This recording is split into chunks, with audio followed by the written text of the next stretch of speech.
दोस्तों yes bank की बात करें, स्टॉक लगातार दौड़ रहा है, काफ़ी शानदार प्रदर्शन कर रहा है और 30 को क्रॉस कर चुका है। यानी अब ये स्टॉक बिल्कुल बड़ी तेज़ी के साथ आगे बढ़ने को तैयार है। अफवाहें बहुत ज़्यादा फैलाई जा रही है ताकि स्टॉक को फिर नीचे लाया जाए। लगातार इन अफवाहों के बावजूद भी स्टॉक रुकने का नाम नहीं ले रहा है, वॉल्यूम टॉपर बना हुआ है।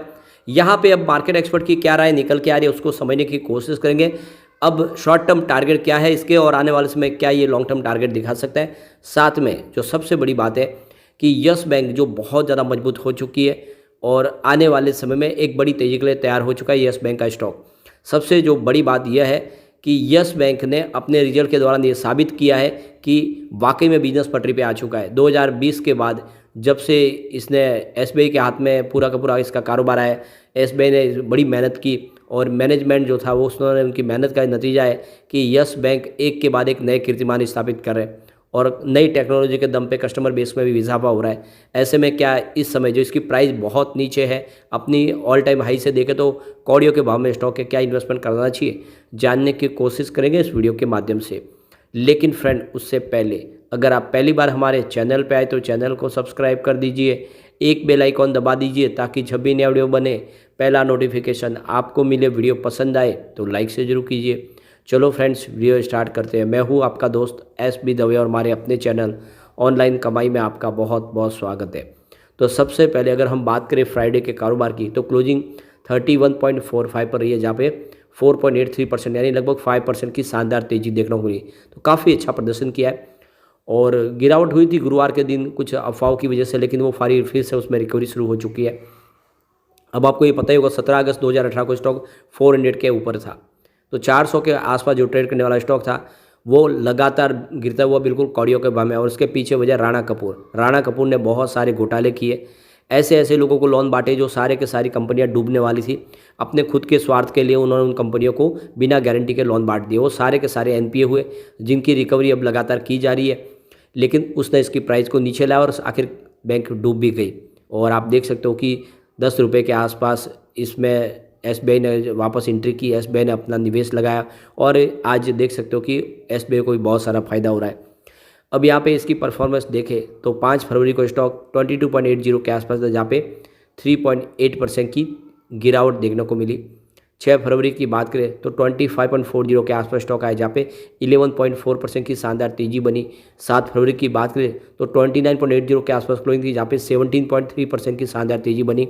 और 8 फरवरी को स्टॉक में भी ज़बरदस्त तेजी बनी थी, लेकिन जैसे खबर निकल कर आई एसबीआई की कि एसबीआई अपनी स्टेक बेचेंगे ब्लॉक डील के माध्यम से, स्टॉक नीचे आ गया। 30 के आसपास क्लोजिंग, जहाँ पे मात्र 0.7% की ही तेजी रह गई। लेकिन 9 फरवरी को जब क्लेरिफिकेशन आया उसके बाद में फिर तेजी बनी, स्टॉक 31.40 के आसपास आया, जहाँ पे 4.7% की तेजी देखने को मिली है। अब आप देख सकते हो कि इस स्टॉक ने लोगों को मालामाल किया। पिछले एक सप्ताह में 33% का शानदार रिटर्न दिया स्टॉक ने और इसमें एसबीआई को 5787 करोड़ का बम्पर प्रॉफिट हुआ है।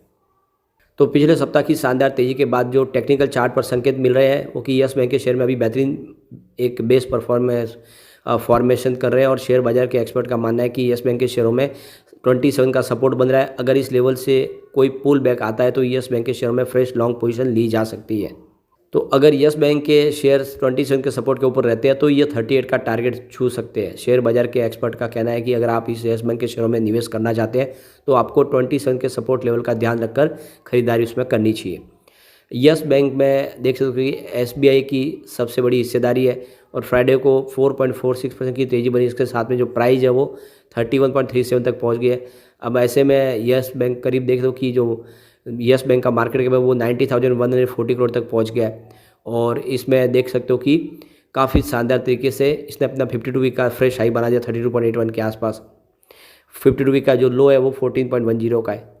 यस बैंक के शेयर 11 अगस्त 2023 को 17.28 के लेवल पर थे, वहाँ से निवेशकों को करीब 84% का बम्पर रिटर्न दिया स्टॉक ने और एक साल में निवेशकों को 16.70 के निचले स्तर से 88% का शानदार रिटर्न मिला है।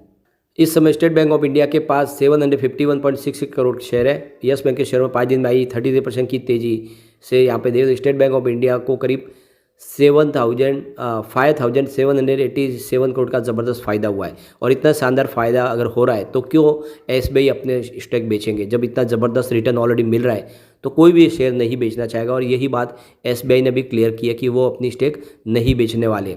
उन्होंने क्लियर कर दिया है कि अफवाह फैलाई जा रही है, कोई ब्लॉक डील के माध्यम से हम शेयर नहीं बेचने वाले। और जब इतनी तेज़ी से शेयर की प्राइस बढ़ रही है, SBI को अब इतना सा 4-5 ट्रेडिंग सेशन में ही जब 5,000 करोड़ से ऊपर का भारी भरकम ऑलरेडी प्रॉफिट हो रहा है, तो वो 5-7 हज़ार के शेयर क्यों बेचेंगे।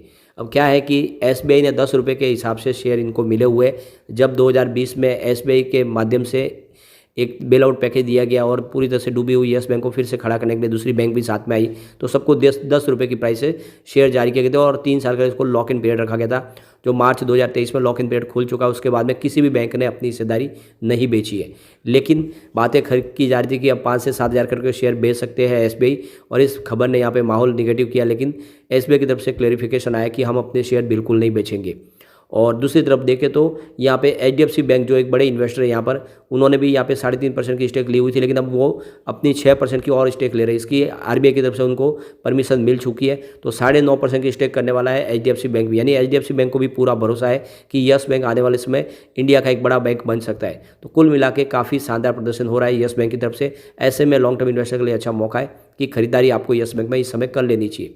और जिस तरह से स्टॉक दौड़ने लगा है, लग रहा है कि जल्दी ये 100 को क्रॉस कर सकता है।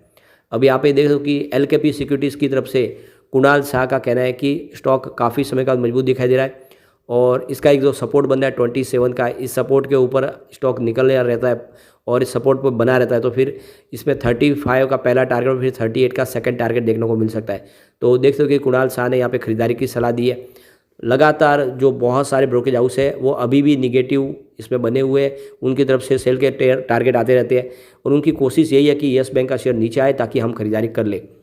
अब इसकी परफॉर्मेंस देखें दूसरे बैंक के शेयरों के साथ और सेंसेक्स के मुकाबले इसका प्रदर्शन बहुत शानदार है। वैसे पिछले 10 साल में यस बैंक ने 6% का निगेटिव रिटर्न दिया, लेकिन इस दौरान BSE सेंसेक्स में 13% की तेज़ी बनी है और BSE बैंक इंडेक्स में 15% की तेज़ी बनी है। तो लूजर यहाँ पे यस बैंक है।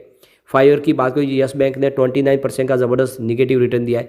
इस दौरान BSE सेंसेक्स में 14% की तेज़ी बनी है, BSE बैंक इंडेक्स में 11% की तेज़ी है। तो लूज़र यहाँ पे यस बैंक ही दिखाई देगा। लेकिन अगर हम बात करें 3 ईयर की, तो यस बैंक ने 22% का ज़बरदस्त रिटर्न दिया है। इस दौरान BSE सेंसेक्स में 11% की तेज़ी बनी है और बैंक इंडेक्स मात्र 8% ही दौड़ा है। तो विनर यहाँ पे यस बैंक है।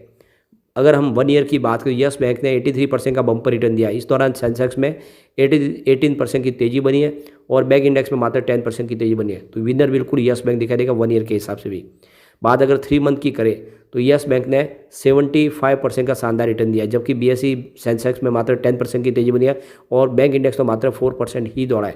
तो सबसे शानदार रिटर्न यस बैंक का है।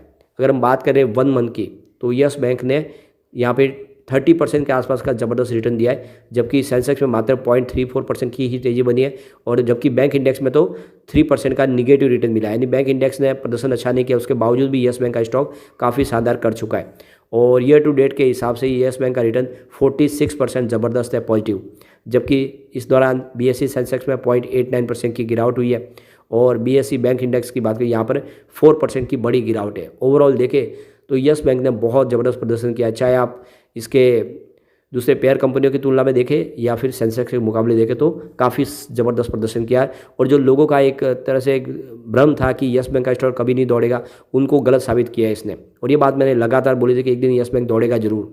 और आज तक जितने स्टॉक मैंने बताए आप समझ सकते हो, उसमें चाहे सुजलॉन हो, JP पावर हो, रिलायंस पावर हो या फिर IRFC हो, RVNL हो, टाटा पावर हो या फिर यस बैंक हो, सब ने अच्छी दौड़ लगाई और लोगों को मल्टीबैगर रिटर्न दिया है। कोई ऐसा हमारा पोर्टफोलियो के अंदर का स्टॉक नहीं है जिसने अच्छा प्रदर्शन नहीं किया है, सिर्फ यस बैंक पीछे रह गया था, इसने भी अब शानदार प्रदर्शन कर लिया है। आने वाले समय इससे भी बेहतर परिणाम देखने को मिल सकते हैं। तो ऐसे में लॉन्ग टर्म का नजरिया लेके यस बैंक में आपको बने रहना है। मुझे लगता है कि आने वाले 6 से लेके 1 साल के अंदर यह स्टॉक 100 को दिखा सकता है, अब जिस हिसाब से तेज़ी से बढ़ने लगा है। तो इन्वेस्टमेंट आपको करना चाहिए और अगर आप लॉन्ग टर्म के लिए होल्ड करेंगे तो ये 400 का टारगेट पुराना दिखा सकता है अगर आप 5 साल के लिए इसको होल्ड कर ले। लेकिन फ्रेंड, कोई भी इन्वेस्टमेंट करने से पहले अपने फाइनेंशियल एडवाइजर से बड़े ले ले या अपना खुद का रिसर्च करें, क्योंकि मैंने वीडियो आपके एजुकेशनल पर्पज़ के लिए ही बनाए। वीडियो पसंद आए तो लाइक शेयर जरूर कीजिए और चैनल को सब्सक्राइब कर दीजिए। Thank you friends.